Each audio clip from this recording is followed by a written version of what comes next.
कोई कंट्रोवर्शियल बात नहीं करना चाहती, लेकिन विवेकानंद ने अपने बचपन के अंदर अपने जीवन को कैसे मजबूत बना के रखा और अपने गुरु के कैसे परम भक्त थे। यदि आप एक बार ये 3 जीवनियां कर लेंगे तो बालक बालिकाओं युवा वर्ग आपके जीवन में भटकने के चांस भी आएंगे, तो भी आप कभी गलत रास्ते के ऊपर कदम नहीं रख पाओगे। भगवान महावीर जब 5 साल के हुए तो उनके माता पिता ने आम बच्चों की तरह उनको भी स्कूल भेज दिया। हालांकि वो जानते थे कि ये कोई एक्स्ट्रा ऑर्डिनरी आत्मा है, क्योंकि स्वप्नों से तो सूचनाएं मिल ही जाती हैं, लेकिन फिर भी आम इंसान कई बार स्वप्नों के अर्थ को गहराई से समझ नहीं पाता है कि इनका अर्थ क्या है, रहस्य क्या है। उन्होंने भी 5 साल के वर्तमान को स्कूल में भेज दिया। अध्यापक के सामने उन्हें बिठा दिया। छोटा सा वर्तमान टीचर के सामने बैठा है। उस 5 साल के बच्चे ने ये नहीं कहा कि मुझे तो जन्म से ही अवधि ज्ञान है, माँ तुम मुझे कहाँ भेज रही हो, मैं तो सुपर नेचुरल नॉलेज लेकर पैदा हुआ हूँ, मुझे तो इन दिशाओं के अंदर इतने इतने माइल्स तक, इतने इतने किलोमीटर तक स्पष्ट अपनी आत्मा से ही दिखाई देता है। उन्होंने ऐसा कुछ नहीं कहा। वे चुपचाप अपने माता पिता की आज्ञा का पालन करते हुए अध्यापक के पास जाकर बैठ गए। 5 साल का बच्चा है, अध्यापक को भी क्या पता कि ये सुपर नेचुरल नॉलेज लेकर बैठा, ये अवधि ज्ञानी है। उसने पढ़ाना शुरू किया। बोलो वर्तमान 1। वर्तमान ने कहा 1। टीचर ने कहा 1 माने आत्मा। पहले ऐसे ही पढ़ाते थे। आज 50 साल के 40 साल के इंसान को भी आत्मा की अर्थ और गहराई का पता नहीं।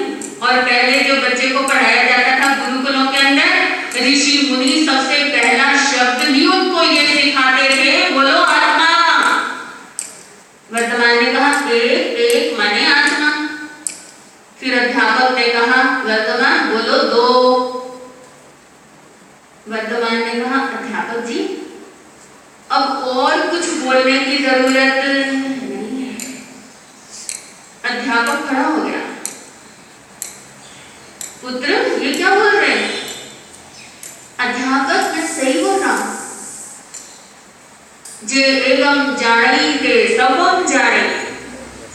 महावीर ने प्राकृत के अंदर एक पूरा शास्त्र उस अध्यापक को सुना दिया, अर्धवाक्य भाषा के अंदर। जे एवं जानी ते सबम जाने। अध्यापक जी जो एक आत्मा को जान लेता है, संसार में उसके लिए जानने के लिए और कोई दूसरा पदार्थ नहीं है, क्योंकि जो आत्मा को जान लिया वह संपूर्ण संसार को जान लेता है। और एक आत्मा को जानने के बाद व्यक्ति अवधि ज्ञान, बने पर ज्ञान, केवल ज्ञान की ऊंचाइयों तक पहुंच सकता है।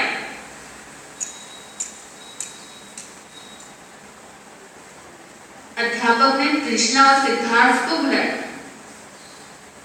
ये किस ज्ञानी महात्मा को मेरे सामने लाकर बिठा दिया? ये कोई शिष्य नहीं है, बल्कि ये तो गुरुओं का भी क्या है, ये तो गुरुओं का भी गुरु है, ये तो आत्मज्ञानी है, इसे तो कोई विशेष ज्ञान है। उसी समय इंद्र महाराज ब्राह्मण के वेश में उस वर्तमान के ज्ञान की प्रतिष्ठा करवाने के लिए कि लोगों को परिचय मिले ये कितने ज्ञानी है, इंद्र महाराज ब्राह्मण के वेश में उसी स्कूल के अंदर आए और उन्होंने अध्यापक के सामने 5 साल के बच्चे वर्तमान से कुछ व्याकरण संबंधी, ग्रामर संबंधी क्वेश्चन पूछे।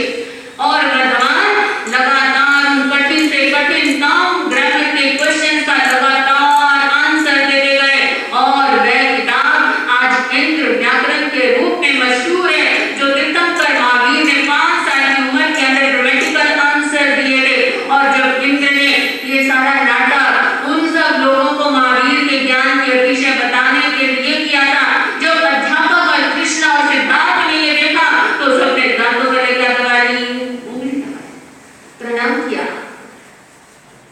महावीर की जीवनी को एक बार जरूर पढ़ना कि जो छोटे बच्चे हैं वे भी अपने पूर्व जन्म के संस्कार लेकर आए हुए हैं। ये अच्छे भी हो सकते हैं और बुरे भी हो सकते हैं। अगर अच्छे हैं तो उन्हें और अच्छा बनाया जाए, और यदि वे बुरे हैं तो उन्हें अच्छा बनाने की मेहनत की जाए, पुरुषार्थ किया जाए। अगर फिर भी अच्छे न बने तो फिर ये सोचा जाए तो किसी ना किसी जन्म के अंदर तो ये बीज क्या बनेंगे, वृक्ष जरूर बनेंगे।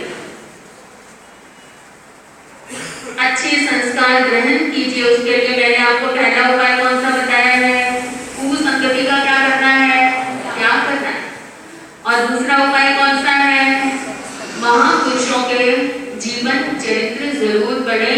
3 जीवन चरित्र बायोग्राफीज अपनी लाइफ के अंदर, छोटे भी पढ़े और बड़े भी पढ़े। ये महात्मा गांधी है जिन्होंने विदेश में जाने से पहले एक जैन साधु से 3 नियम ग्रहण किए थे। उनकी माता उनको एक जैन मुनि के पास लेकर गई और उन्होंने जैन मुनि से रिक्वेस्ट की कि मेरा बेटा विदेश जा रहा है, किसी गलत आदत के अंदर ना फंस जाए, इसलिए आप इसको क्या दे दो, इसको 3 नियम दो। और महात्मा गांधी ने वो तीनों नियम उस जैन मुनि से लिए कि मैं जीवन भर कभी क्या नहीं करूंगा, मांस नहीं खाऊंगा। दूसरा नियम लिया कि मैं कभी भी जीवन में शराब, नशीली चीज का सेवन नहीं करूंगा। और तीसरा नियम उन्होंने लिया कि मैं पर स्त्री गमन नहीं करूंगा। और महात्मा गांधी अपनी बायोग्राफी के अंदर लिखते हैं कि ये तीनों नियम लेने के बाद मेरे जीवन में विदेश के अंदर बहुत बार परीक्षा हुई, बहुत बार भय और प्रलोभन के चांस आए, लेकिन उस जैन मुनि की कृपा से जो मैंने नियम लिए और मेरी माता ने जो मुझे संस्कार दिए, उनके कारणों से मेरे जीवन में कोई इन तीनों में से बुराई नहीं। विवेकानंद अपनी बायोग्राफी के अंदर लिखते हैं कि स्कूल टाइम के अंदर मैंने सबसे पहले अपने संस्कृत टीचर से जो 2 लाइनें सीखी थी। विवेकानंद कहते हैं कि मुझे ऑल ओवर लाइफ को 2 लाइनें मेरे लिए ज्ञान की रोशनी बन गई। ये ना सोचना कि ये बच्चे यहाँ बैठे तो क्या सुन रहे हैं, ये सब तो सुन रहे हैं। किसान जो बीज धरती के अंदर डालता है, कुछ उल्टे भी पड़ते हैं और कुछ सीधे पड़ जाते हैं। जरूरी नहीं है कि सारे बीज उगे ही उगे, लेकिन उनमें से जो उल्टे बीज भी पड़े हैं वे भी किसी समय, किसी जन्म के अंदर, किसी काल के अंदर वे भी कभी सीधे होंगे और उन्हें प्रकाश, हवा, पानी इन सब का समागम प्राप्त होगा और किसान की मेहनत उनकी क्या हो जाएगी, सफल हो जाएगी। इसलिए ये ना सोचो कि स्थानक के अंदर हम अपने छोटे छोटे स्कूल के बच्चों को कैसे लेकर जाए। हाँ, बहुत छोटा बच्चा जो बात को नहीं समझ सकता, उसके अलावा उपाश्रय के अंदर अपने पूरे परिवार को लेकर, जब आप कहीं घूमने जाते हैं तो अपनी पूरी फैमिली को लेकर जाते कि नहीं जाते, और जब स्थानक आते हो तो सिर्फ 1-2 टोटलियों में निकल कर क्यों आ जाते हो, अपने पूरे परिवार को लेकर क्यों नहीं आते हो। क्या अपने जीवन में आपको अपने बच्चों को महान नहीं बनाना, क्या युवा पीढ़ी में महान बनने के भगवान के संस्कार और ज्ञान को ग्रहण नहीं करना। लेकिन एक बात भी याद रखना, अगर बड़े लोग अपने घरों से नहीं निकलेंगे तो वो बच्चों को प्रेरणा कैसे देंगे। इसलिए पहले तो किसको आना पड़ेगा, पहले तो बड़ों को आना पड़ेगा। विवेकानंद कहते हैं कि वो 2 लाइनें थी, मातृवत परदारेषु परद्रव्येषु नोष्ठवत् आत्मवत् सर्वभूतेषु यः पश्यति स पंडितः। मेरे संस्कृत टीचर ने ये 2 लाइनें हमको पहले ही दिन सुनाई थी। मातृवत परदारेषु, पराई स्त्रियों को हमेशा अपनी मां की तरह देखना। नोष्ठवत् परद्रव्येषु, दूसरों के धन को हमेशा मिट्टी के ढेले की तरह देखना। आत्मवत् सर्वभूतेषु, संसार की सब आत्माओं को अपनी आत्मा की तरह देखना। और जैसे तुम ज्ञान के प्राप्त हो, इसी प्रकार संसार में सबको ज्ञान बांटते रहना। मैंने ये 3 लाइनें उस संस्कृत टीचर से जब सुनी और उसने ये कहा कि जो इन 3 बातों का पालन करता है, यह पश्यति स पंडितः, वह व्यक्ति संसार में विद्वान होकर, ज्ञानी होकर पूजा रहता है। विवेकानंद अपनी बायोग्राफी में लिखते हैं कि मैंने इन तीनों बातों के ऊपर जीवन भर क्या किया, अमल किया। आप उनकी बायोग्राफी पढ़ेंगे आपको पता चलेगा विदेश के अंदर जब उन्होंने दिक्कत है। वो कोई लेक्चर डिलीवर करते थे तो उसके लिए 500 पॉइंट 1000 पॉइंट भी स्वीकार कर लेते थे, डॉलर्स दे लेते थे, लेकिन फिर भी जब उन्हें पैसे के लिए भी दिक्कत आने लगी तो बोले कई बार मेरे जीवन में ऐसी ऑफर्स आई कि मैं गलत रास्ते चलकर और अपनी पर्सनैलिटी के आधार पर गलत तरीके से हजारों डॉलर कमा सकता था, लेकिन मैंने अपने जीवन के अंदर उस संस्कृत टीचर की हर बात को क्या किया, फॉलो किया। और वो ये कहते हैं कि रामकृष्ण परमहंस जिन्होंने मुझे सत्य का ज्ञान दिया, वे रामकृष्ण परमहंस मरने के बाद भी मेरे गुरु सदा मेरी रक्षा करते रहे। विवेकानंद ने अपनी बुक में लिखा है कि अमेरिका के अंदर एक पार्टी के अंदर कुछ क्रिश्चियंस मेरे जो विरोधी थे, ये हिंदू धर्म का यहाँ प्रचार कर रहा है, इसको जहर देकर मार डालो। उन कट्टर क्रिश्चियंस लोगों ने मेरे जूस के गिलास के अंदर जहर मिला दिया। विवेकानंद लिखते हैं कि जब मैं उस गिलास को पीने लगा, जूस को पीने लगा, मैं तो नहीं जानता था कि इसके अंदर कोई षड्यंत्र है और मुझे जहर दिया जा रहा है। बोले जैसे ही मैं वो गिलास का जूस पीने लगा, तैसे ही हठात किसी ने मेरे सिर के ऊपर जोर से हाथ मारा। मैंने इधर देखा उधर देखा, मुझे कोई दिखाई न दिया, और रामकृष्ण परमहंस जो मेरे दिवंगत गुरु हैं, मुझे उनकी आवाज आई, विवेकानंद सावधान, इस जूस को यही क्या कर दो, छोड़।